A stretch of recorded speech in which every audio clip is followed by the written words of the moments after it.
안녕하세요. BTBS의 제이입니다. 오랜만에 시리즈 하나를 시작하려고 합니다. 이번 주제는 해외 자산 보고인데요. 캐나다 이민이나 유학, 일을 하러 오시는 분들이 2년차 때부터 생기는 그 질문이 바로 이게 아닐까 생각해 봅니다.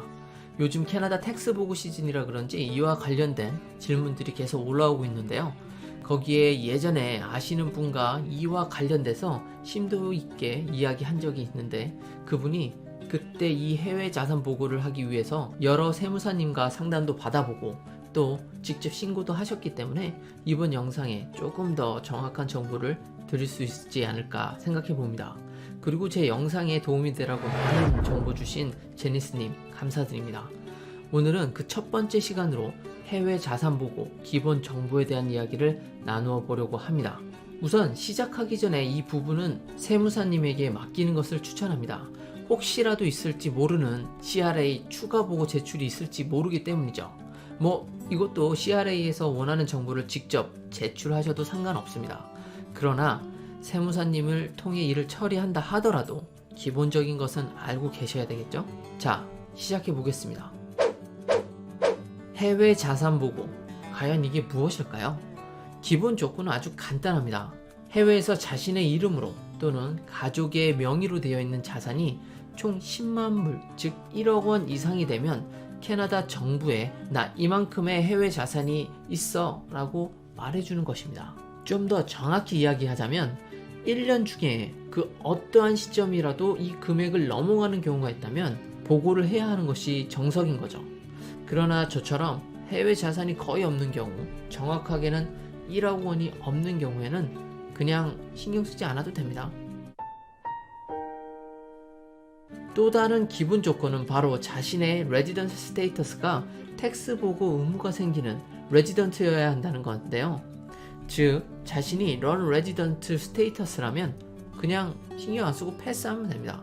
혹시 자신의 레지던스 스테이터스를 구분할 방법에 대해서 잘 모르신다면 이곳을 클릭하셔서 직접 한번 확인해 보시면 됩니다. 그럼 여기에 해당되는 자산이란 과연 무엇들이 있을까요? 캐나다 홈페이지에서는 이렇게 정의를 놓았는데요. 무형, 유형 자산들이 대부분을 차지하고 있습니다. 이래 보면 눈에 잘 안 들어오시죠? 그래서 제가 번역을 해봤습니다. 해외 은행 계좌에 있는 돈, 즉 한국은행들, 신한은행, 국민은행 같은 곳에 들어있는 자신의 자산을 말합니다. 해외 법인 주식, 여기에서의 해외 법인이란 캐나다 기업인데 해외에 있는 것을 말하는 거고요. 그 외에 펀드, 신탁에서 발생하는 이자들, 해외 임대 자산들, 그런 것들이 있습니다. 사실 해석에 따라 이거보다 더 넓게 포함될 수도 있죠. 그러니 자신의 경우를 정확하게 알아보실 때는 영문을 다시 한번 천천히 읽어보시기 바랍니다. 이리 보니까 생각보다 보고할 것이 너무 많습니다. 그런데 보고하지 않아도 되는 그런 해외 자산도 있다는 거 알고 계시나요? 그 리스트는 아래와 같습니다. 이건 좀 내용이 짧죠? 그래도 제가 번역과 추가적인 정보를 추가해서 한국어로 한번 적어봤습니다. 첫 번째는 사업을 하는 가정에서 사용하고 있거나 소유하고 있는 자산입니다. 그리고 외국계 기업의 주식 혹은 채무입니다. 이 부분은 은행에서 T5로 제공되는 경우죠. 즉 주식 투자로 인해서 캐피탈 게인 리포트를 따로 했기 때문에 굳이 이곳에 보고할 필요가 없는 겁니다. 여기에서 가장 중요한 것은 사적인 용도로 쓰여지는 해외 자산은 보고할 필요가 없다는 겁니다. 개인적인 용도로 사용한다면 말이죠. 그럼 해외 자산 보고와 관련돼서 가장 흔하게 하시는 그런 질문들에 대해서 한번 알아보겠습니다. 제가 한국에 집이 있는데요. 이것을 보고해야 할까요? 아마도 이 질문이 가장 많을 것 같습니다. 이 질문의 답은 크게 두 가지로 나누어집니다. 그 첫 번째는 현재 그 집에 자신의 남편 또는 가족이 살고 있는 경우, 즉 그 집으로 돈을 안 벌고 있는 경우라면 보고하실 필요가 없습니다. 그러나 그 집을 전세, 월세로 돌리고 계시다면 이것은 꼭 보고하셔야 합니다. 이 링크는 영상 설명란에 넣어두었으니 그곳에 가셔서 좀 더 확인해 보시면 좋을 것 같습니다. 그런데 이 내용은 제가 다음에 전세, 월세 영상에서 좀 더 심도 있게 다뤄볼 예정이니까요. 좀 기다리셔도 될 것 같아요. 우선 캐나다에서 제공해주는 문서에 딱 이렇게 써 있습니다. 개인적 용도, 즉 투자로서 사용되고 있지 않는 프로퍼티는 보고할 필요 없다라고요. 그런데 사실 저 퍼스널 유즈 프로퍼티 예를 보면 집은 없습니다. 보석, 가구, 자동차, 보트 등등 이렇게 적혀 있죠. 그래서 집은 포함되나?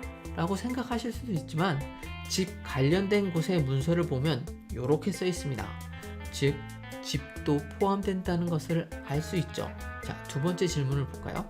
두 번째 질문은 세금 보고 첫 해에는 해외 자산 보고를 할 필요 없다라고 하는데 꼭 해야 할까요?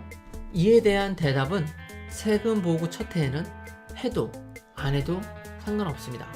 첫 년도에는 안 해도 문제가 될 거 없거든요. 자, 오늘은 아주 간단한 내용을 봤습니다. 아마도 이 영상을 보신 분들 중에 많은 분들은 이렇게 생각하실 수도 있어요. 야, 이거 다 아는 거 이야기했네. 아, 다음부터 안 와. No! God, please, no! 생각하시면서 나가실 수도 있죠. 그러나 이건 맛배기입니다. 다음 영상부터는 좀 더 심도 있는 이야기를 해보려고 해요.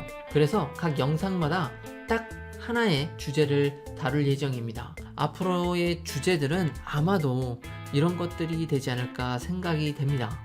뭐 전세 월세일 때 어떤 금액을 적어야 하나요? 전세 월세 집을 팔았을 때 세금 문제는 어떻게 되나요? 뭐 이런 것들이죠. 아마 이런 질문들에 대해서 많이 궁금해 하실 것 같은데요. 제가 캐나다에서 제공해 주고 있는 그 문서에 기반해서 알려드리려고 합니다. 이거 외에도 뭐 많은 것들이 준비되어 있는데요. 뭐 시간 문제겠죠. 제가 열심히 해서 빨리빨리 일주일에 적어도 하나 또는 두 개를 해드리려고 하는데요. 잘 모르겠어요. 최대한 빨리 해보겠습니다. 여하튼 다음 영상은 T1135에 관련돼서 이야기해 보려고 합니다. 쉬운 토픽부터 점점 어려운 토픽으로 진행하려고 합니다. 왜냐하면 제가 더 많이 찾아볼 수 있으니까요. 여하튼 많은 기대 부탁드립니다. 구독과 알람 설정을 하시면 새로운 영상이 올라올 때마다 바로바로 알려드리니까요. 구독과 알람 설정을 추천드립니다. 마지막으로 전 세무사가 아닙니다. 그렇기 때문에 이와 관련된 결정을 하실 때는 꼭 전문가들과 상담을 여러 번 받아보시기 바랍니다. 꼭 여러 명의 세무사회를 한번 상담해 보시고 결정을 내리시기 바래요. 한 사람이 꼭 맞다라는 법은 없거든요. 그럼 다음 영상에서 찾아뵙겠습니다. 감사합니다.